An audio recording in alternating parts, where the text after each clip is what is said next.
ओम नमो भगवते वासुदेवाय। जय श्री कृष्णा।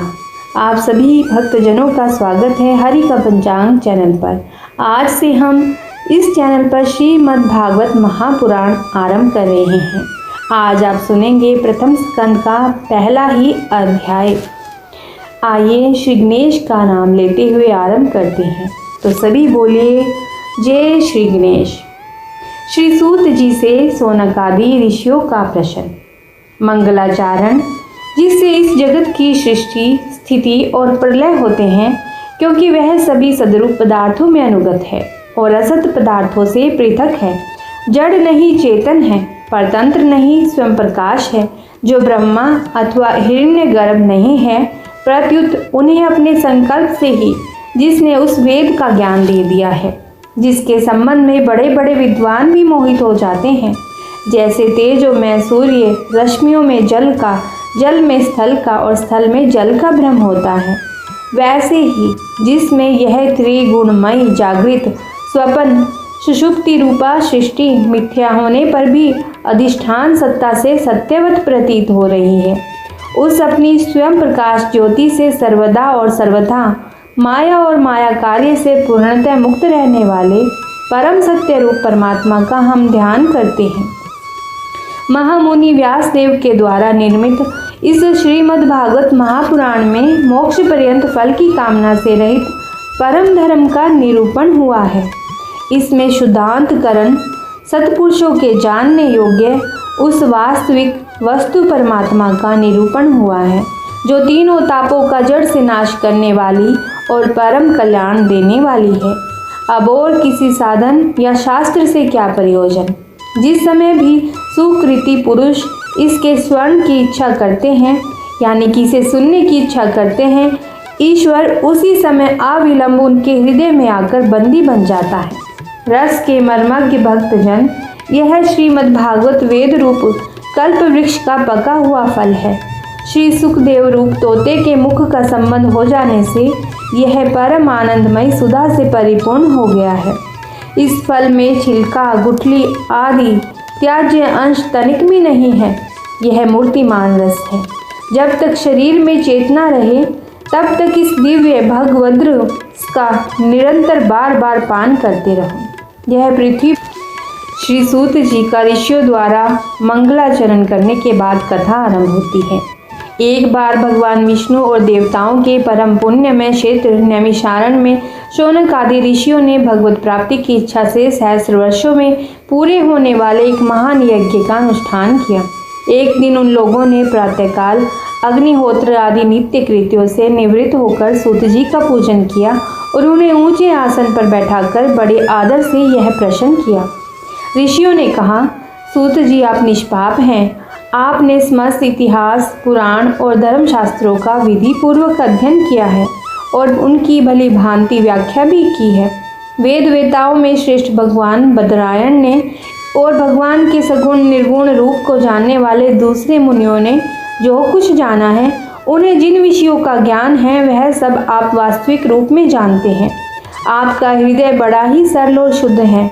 इसी से आप उनकी कृपा और अनुग्रह के पात्र हुए हैं। गुरुजन अपने प्रेमी शिष्य को गुप्त से गुप्त बात भी बता दिया करते हैं। आयुष्मान, आप कृपा करके यह बतलाइए कि उन सब शास्त्रों, पुराणों और गुरुजनों के उपदेशों में कलयुगी जीवों के परम कल्याण का सहज साधन आपने क्या निश्चित किया है। आप संत समाज के भूषण हैं। इस कलयुग में प्राय लोगों की आयु कम हो गई है। साधन करने में लोगों की रुचि और प्रवृत्ति भी नहीं है। लोग आलसी हो गए हैं। उनका भाग्य तो मंद ही है, समझ भी थोड़ी है। इसके साथ ही वे नाना प्रकार की विघ्न बाधाओं से घिरे हुए भी रहते हैं। शास्त्र भी बहुत से हैं, परंतु उनमें एक निश्चित साधन नहीं। अनेक प्रकार के कर्मों का वर्णन है। साथ ही वे इतने बड़े हैं कि उनका एक अंश सुनना भी कठिन है। आप परोपकारी हैं।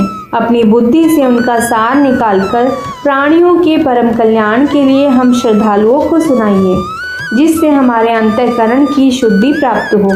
प्यारे सूत जी, आपका कल्याण हो।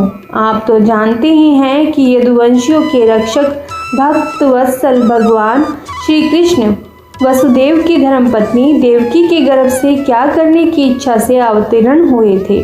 हम उसे सुनना चाहते हैं। आप कृपा करके हमारे लिए उसका वर्णन कीजिए, क्योंकि भगवान का अवतार जीवों के परम कल्याण और उनकी भगवत प्रेममयी समृद्धि के लिए ही होता है। यह जीव जन्म मृत्यु के घोर चक्र में पड़ा हुआ है। इस स्थिति में भी यदि वह कभी भगवान के मंगलमय नाम का उच्चारण कर ले तो उसी क्षण उससे मुक्त हो जाए, क्योंकि स्वयं वह भी भगवान से डरता रहता है। श्री सूत जी परम विरक्त और परम शांत मुनि जन भगवान के श्री चरणों की शरण में रहते हैं। अतएव उनके स्पर्श मात्र से संसार के जीव तुरंत पवित्र हो जाते हैं। इधर गंगा जी के जल का बहुत दिनों तक सेवन किया जाए तब कहीं पवित्रता प्राप्त होती है। ऐसे पुण्यात्मा भक्त जिनकी लीलाओं का गान करते रहते हैं, उन भगवान का कलिमलहारी पवित्र यश भला आत्म शुद्धि की इच्छा वाला ऐसा कौन मनुष्य होगा जो श्रवण ना करे, यानी कि जो ना सुने। वे लीला से ही अवतार धारण करते हैं। नारद आदि महात्माओं ने उनके उदार कर्मों का गान किया है। हम श्रद्धालुओं के प्रति आप उनका वर्णन कीजिए। बुद्धिमान सूत जी सर्वसमर्थ प्रभु अपनी योग माया से स्वच्छंद लीला करते हैं। आप उन श्री हरि की मंगलमयी अवतार कथाओं का अब वर्णन कीजिए। पुण्य कीर्ति भगवान की लीला सुनने से हमें कभी भी तृप्ति नहीं हो सकती, क्योंकि रसज्ञ श्रोताओं को पद पद पर भगवान की लीलाओं में नए नए रस का अनुभव होता है। भगवान श्री कृष्ण अपने को छिपाए हुए थे। लोगों के सामने ऐसी चेष्टा करते थे मानो कोई मनुष्य हो, परंतु उन्होंने बलराम जी के साथ ऐसी लीलाएं भी की हैं। ऐसा पराक्रम भी प्रकट किया है जो मनुष्य नहीं कर सकते। कलयुग को आया जानकर इस वैष्णव क्षेत्र में हम दीर्घकालीन सत्र का संकल्प करके बैठे हैं। श्री हरि की कथा सुनने के लिए हमें अवकाश प्राप्त है। यह कलयुग अंतःकरण की पवित्रता और शक्ति का नाश करने वाला है। इससे पार पाना कठिन है। जैसे समुद्र से पार जाने वालों को कर्णधार मिल जाए, उसी प्रकार इससे पार पाने की इच्छा रखने वाले हम लोगों से ब्रह्मा ने आपको मिलाया है। धर्म रक्षक ब्राह्मण भक्त योगेश्वर भगवान श्री कृष्ण के अपने धाम में पधार जाने पर धर्म ने अब किसकी शरण ली है, यह बताइए। ओम नमो भगवते वासुदेवाय। हरे कृष्णा। इस प्रकार यहाँ पर प्रथम स्कंद का प्रथम अध्याय समाप्त होता है। इससे अगला अध्याय आप अगली वीडियो में सुनेंगे। धन्यवाद।